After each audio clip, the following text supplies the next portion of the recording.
অনেক গরিব মানুষ কোরবানির গোশত সংগ্রহ করে পরে বিক্রি করে দেয়, তাদেরকে কি গোশত দেওয়া যাবে? যে সমস্ত মানুষ অভাবী তারা কোরবানির গোশত সংগ্রহ করছেন, মানুষের কাছে হাত পেতে চেয়ে নিচ্ছেন, বা যেভাবে হোক তিনি গোশত পাচ্ছেন, পাওয়ার পর তিনি যদি সেটা বিক্রি করে দেন তাহলে সেটা তার জন্য জায়েজ আছে, কারণ গোশত পাওয়ার পর তিনি তার সেটার মালিক। এ বিষয়ে নবী করিম সাল্লাল্লাহু আলাইহি ওয়াসাল্লামের একটি বিশুদ্ধ এবং প্রসিদ্ধ হাদিস আছে, আমরা জানি। বারিরা রাদিয়াল্লাহু তাআলা আনহা নামে একজন মহিলা সাহাবী ছিলেন, দাসী যথাসম্ভব। তিনি যাচ্ছিলেন তার বাসার পাশ দিয়ে নবী সাল্লাল্লাহু আলাইহি ওয়াসাল্লাম যাচ্ছিলেন, বা তার আশেপাশে কোথাও তিনি এসছেন। তখন গোশতের ঘ্রাণ দেখতে পেয়ে নবী সাল্লাল্লাহু আলাইহি ওয়াসাল্লাম জিজ্ঞাসা করলেন, কী রান্না হচ্ছে? বললেন যে গোশত। তখন নবী সাল্লাল্লাহু আলাইহি ওয়াসাল্লাম তাকে রসিকতা করে বললেন যে আমাকে খাওয়াও। তখন তিনি বললেন, ইয়া রাসূলুল্লাহ, এটা তো সাদাকার গোশত, আর সাদাকার গোশত তো কুরাইশ বংশের লোকদের জন্য খাওয়া হারাম, আপনি তো নবী হিসেবে আপনি খেতে পারবেন না। তখন তিনি বলেছেন, লাকে সাদাকাতুন ওয়া লানা হাদিয়াতুন, এটা তোমার জন্য সাদাকা হতে পারে, কিন্তু তুমি যখন আমাকে দিবে সেটা আর সাদাকা থাকবে না, সেটা যাকাত ফিতরা থাকবে না, বরং সেটা অর্থাৎ মানতের গোশত বা এই জাতীয় সাদাকার গোশত থাকবে না, এবং সেটা হাদিয়া হিসাবে হবে। তুমি পেয়েছো সাদাকা হিসাবে, আমাকে যখন দিবে সেটা হাদিয়া হিসাবে হবে। অতএব গরিব মানুষ পেয়েছেন, পাওয়ার পর তিনি মালিক হয়ে গেছেন, এরপর তিনি এটা বিক্রি করলেও সে অধিকার তার আছে। তবে যারা দান করবেন তারা এরকম গরিব যারা অল্প দামে বিক্রি করে দিবে, সেগুলো হোটেলাররা কিনে তারা লাভবান হবে, গরিব দিন শেষে ক্ষতিগ্রস্ত হবে। এরকম গরিবদের চাইতে যে সমস্ত গরিবরা মানুষের কাছে হাত পাতে না এবং বিক্রিও করবে না, তাদের ঘরে ঘরে খবর নিয়ে যারা কোরবানি দেননি তাদের ঘরে ঘরে গোশত পৌঁছে দিতে পারলে সেটা অবশ্যই দানকারীর জন্য সর্বোত্তম কাজ হবে। অনেক দেশের ওয়াশরুমে পানির ব্যবস্থা থাকে না, শুধু টিস্যু ব্যবহার করতে হয়। প্রশ্ন হলো, পায়খানার পর শুধু টিস্যু ব্যবহার করলে সে অবস্থায় নামাজ হবে কিনা? যে সমস্ত দেশে এরকম আছে, পৃথিবীর অনেক দেশেই আছে যে টয়লেটে পানির ব্যবস্থা থাকে না, সেখানে টিস্যু ব্যবহার করলে টিস্যু দিয়ে যদি আপনি নাপাকটা দূর করে দিতে পারেন, পরিচ্ছন্ন করে ফেলতে পারেন, আপনার অজু গোসল হয়ে যাবে, সালাত হয়ে যাবে, কোনো অসুবিধা নেই। তবে যদি আপনি এরপরে পানি ব্যবহার করতে পারেন কোনোভাবে, সেটা অবশ্যই উত্তম হবে। কারণ বিশেষ করে টয়লেটের পর আপনার টিস্যু ইত্যাদি ব্যবহার করার পর পানি ব্যবহার করা, সেটাই হলো সুন্নাহ। কিন্তু যদি পানি ব্যবহার না করে আপনি টিস্যু দিয়ে পরিষ্কার করে ফেলতে পারেন, আপনার পবিত্রতা অর্জনটা হয়ে যাবে, বিশেষ করে পানি নাই যেখানে। অনেক সময় মুখের ভেতর কেটে রক্তপাত হয়, রক্ত খাওয়া তো হারাম। মুখের ক্ষতের রক্ত যদি কেউ ইচ্ছা বা অনিচ্ছায় খেয়ে ফেলে, সেক্ষেত্রে বিধান কী হবে? অনিচ্ছা হলে তো কোনো অসুবিধা নেই, ইচ্ছাকৃত তো খাওয়া যাবে না, ইচ্ছাকৃত গুনাহ হবে খেলে। যদি বারবার ফেলাটা কষ্ট হয়, থুতুর সাথে সামান্য চলে যায়, ইনশাআল্লাহ তার কারণ গুনাহ হবে না, যেহেতু এটা আপনার ইচ্ছাকৃত আপনি জেনে শুনে পান করছেন, ব্যাপারটা তা নয়। অর্থাৎ জেনে শুনে ইচ্ছাকৃত স্বেচ্ছায় আপনি খুশি হয়ে যে পান করছেন, ব্যাপারটা সেরকম না, বরং একটা নিরুপায় হয়ে হয়তো ভিতরে গেছে, ইনশাআল্লাহ গুনাহ হবে না। কোরবানির সময় এক শ্রেণীর মানুষ পশুপ্রেমী হয়ে ওঠে, তারা বলে ইসলামিক কোরবানির বিধান নাকি অমানবিক। আসলেই কি কোরবানি অমানবিক? ইসলামে পশু জবাইয়ের নীতিমালা কী? কোরবানির জাগতিক উপকারিতা সম্পর্কে জানতে চাই। দেখুন, এ বিষয়ে আমরা প্রতি বছরই কথা বলতে হয়, কারণ ইসলামকে যারা অপছন্দ করে, মুসলমানদের প্রতি যারা বিদ্বেষ লালন করে, এরকম কিছু মানুষ আমাদের সমাজে ভালো সাজবার জন্য তারা নানা মুখরোচক কথা বলে থাকে, তার মধ্যে থেকে এটি একটি। তবে এটি যে হাস্যকর সেটি বোঝবার জন্য আসলে পণ্ডিত হওয়ার প্রয়োজন নেই, কারণ এই লোকগুলো কিন্তু বিভিন্ন সময় বার্গার, বিভিন্ন সময় চিকেন ফ্রাই, বিভিন্ন রকম নাগেটস এবং নানা পদের আপনার গোশতের তৈরি খাবার, বাহারি খাবার কিন্তু তারা খেয়ে থাকেন। সেগুলোর জন্য পশু জবাই করতে হয়, পশুর গোশত দিয়ে সেগুলো তৈরি করতে হয়। তারপরও তারা মুসলমানদের কোরবানিকে অমানবিক বলছেন। তাহলে তাদের সেই গোশতভক্ষণটাকে তারা কীভাবে দেখছেন? হয়তো একসময় এই গোশতভক্ষণটাও আপনার আজকাল শুরু হয়ে গেছে, অনেকটা প্রসেসিং মিট ইত্যাদি চালু হয়ে যাবে, তখন সেটাকে অমানবিক বলবে। আসলে ইসলামের চাইতে মানবিক আর পৃথিবীর কোনো জীবন ব্যবস্থার হওয়ার কোনো সুযোগ নেই।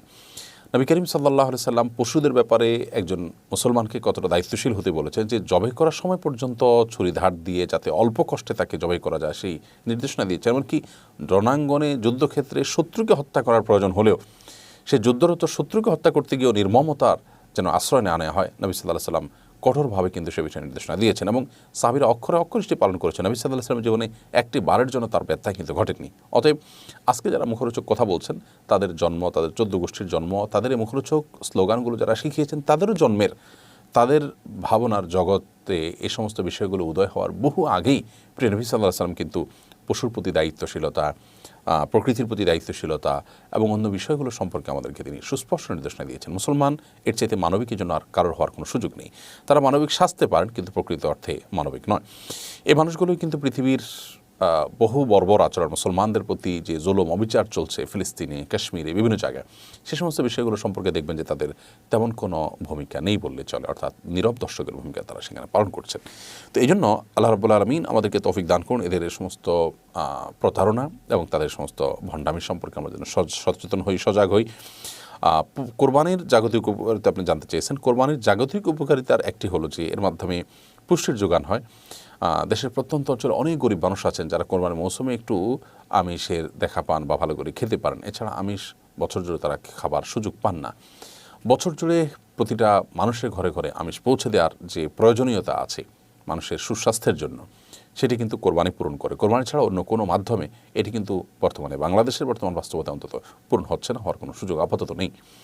আরেকটা বিষয় হলো এর মাধ্যমে আর্থ সামাজিক উন্নয়ন হয়ে থাকে। বিশেষ করে আপনার আমাদের যারা খামারি থাকেন, পশুপালন করে থাকেন, তাদের কিন্তু অনেকেরই রোজগার এটার উপর নির্ভর করে।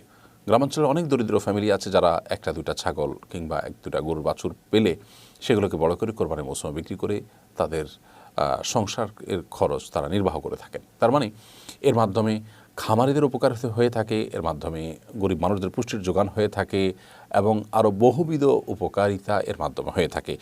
অর্থনৈতিকভাবে যখন বিশ্লেষণ করবেন সংশ্লিষ্ট বিষয় বিশেষজ্ঞগণ, তখন নিশ্চয়ই এর আরও বহুবিধ উপকারিতা তারা দেখাতে পারবেন। কারণ এর মাধ্যমে দেশের যে পরিমাণ আর্থিক লেনদেন হয় তাতে অবশ্যই দেশের অর্থনীতিতে তার ইতিবাচক প্রভাব পড়ে। এর বাইরেও এর রয়েছে আরও নানাবিধ উপকারিতা। আল্লাহ রাব্বুল আলামিন আমাদেরকে কোরবানির এই যথার্থতার উপকারিতা আমাদেরকে বোঝার তৌফিক দান করুন। গোশত ওজন করে কোরবানির পশু ক্রয় করা যাবে কিনা? আজকাল অনেকেই এটা করছেন যে লাইভ ওজন দেখে কোরবানির পশু অনলাইনে এটা দেখে কিংবা অফলাইনে এটা দেখে কেনাবেচা করছেন, যে পাল্লার উপরে গরুকে তোলা হচ্ছে, গরুর বর্তমান ওজন কত, সে অনুপাতে কেজি প্রতি এত পড়বে, এভাবে কেনাবেচা হয়। এটা সাধারণত গরুর যে মূল্য সেটার ন্যায্যতা নিশ্চিত করবার জন্য করা হয়। কারণ কোরবানির পশু বছরে একবার ক্রয় করা হয়। যারা ক্রয় করেন তারা এটাতে খুব বেশি এক্সপার্ট না হওয়ার কারণে, অর্থাৎ পশু সম্পর্কে খুব বেশি এক্সপার্ট না হওয়ার কারণে তারা ঠকে যাচ্ছেন কিনা, মানে অর্থাৎ কম দামে বেশি দামে আপনার তুলনামূলক আপনার ছোট গরু বা ছাগল কিনে ফেলছেন কিনা, তো সেটিকে সেই সন্দেহ, সেই সংশয়, সেই দ্বিধা দূর করবার জন্য যদি এরকম লাইভ ওজনের বিষয়টি আনা হয় এবং এটা দেখে করা হয়, ক্রয় করা হয়, তাতে কোনো অসুবিধা নেই ইনশাআল্লাহ তাআলা। তবে অতিরিক্ত কেজির হিসাব করাকরি করা যে হ্যাঁ আমার লাভ হলো না লস হলো, বিশেষ করে কেনার পরে এটা করা অত্যন্ত গর্হিত কাজ। কেনার পরে এটার লাভ লস হিসাব করা একদমই বোকামি। কারণ আপনি যে টাকা দিয়ে কিনেছেন পুরোটা সব পাবেন।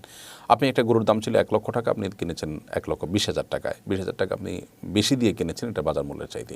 এই জন্য আল্লাহ তাআলা আপনাকে সব কিন্তু 1 লক্ষ টাকার দিবেন না, 1,20,000 টাকার দিবেন। অতএব কেনার পর আপনার এটা নিয়ে আর ক্যালকুলেশন করা এবং কত কেজি হলো না হলো, আমার লস হলো লাভ হলো, এরকম হিসাব নিকাশ করা অবশ্যই কোরবানির যে প্রাণ সেটিকে নষ্ট করে, কোরবানির উদ্দেশ্যকে ব্যাহত করে। বাকি আপনি যখন কিনতে যাচ্ছেন বাজারে, তখন আপনার ন্যায্যতা নিশ্চিত করবার জন্য এরকম লাইভ ওজন দেখে আপনি কিনলেন, তাতে কোনো অসুবিধা নেই ইনশাআল্লাহ তাআলা। নবী করিম সাল্লাল্লাহু আলাইহি ওয়াসাল্লামের পক্ষ থেকে কোরবানি করা যাবে?